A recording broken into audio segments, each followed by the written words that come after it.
you're playing a hooker. I am playing an old hooker. And Joe Mantello told me that she might be a Craigslist hooker.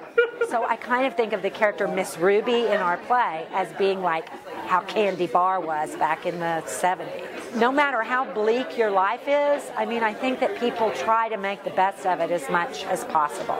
I like her manner of storytelling in the play. The way I think it's kind of bold and ballsy, the way she's laying out the story. The whole idea of Miss Ruby having a funeral before she dies and them giving it to her, giving everything she would want. I was in, not a strip club, but way back when I first came to New York, I was a showgirl in Latin Quarter. I didn't have the white hair. I think I had black curly hair. I've played everything. Murderers, crazy people, you know. I played Step and Fetch It 2 years ago. So. Well, I play Wayne, who is the manager of the hotel. I play Francis, who is, I've heard him referred to as a hobo poet. People who live on the edges. The edges of certain New Orleans existence and can't afford to really live in the quarter anymore, so they live where they can, when they can. Around every corner there could be music, poetry, or a knife fight.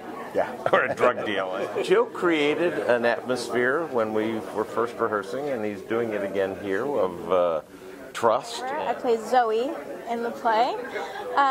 She is the stepdaughter of this guy who used to live at the Hummingbird Hotel and is coming back for this funeral of sorts. Well, it was a little intimidating, I think, at first to sort of drop into, like, in that it's an ensemble that's already done this show. Like, these guys have already sort of developed synergy.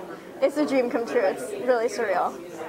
I've been on Broadway before, but never paid to do a show. Like, you can just walk down the street. It's really exciting to see all of our new castmates pick up right where we left off in February. You start listening to the story, you start listening to the language. It's really small. I mean, the pixelation is what you really start focusing in on. It's nice that the people who have come on to take over the roles and to create these roles again, not recreate what had happened, it's really exciting. And they're creating their very, very own thing. Well, I grew up in New Orleans, and I grew up kind of hearing about these motels on Airline Highway, which were once glamorous, but by the time I was in high school, really were no-tell motels. And who might need to live in these motels, and how might a community be created? So I was very interested in imagining that world. And then several of the characters are inspired by actual people that I know.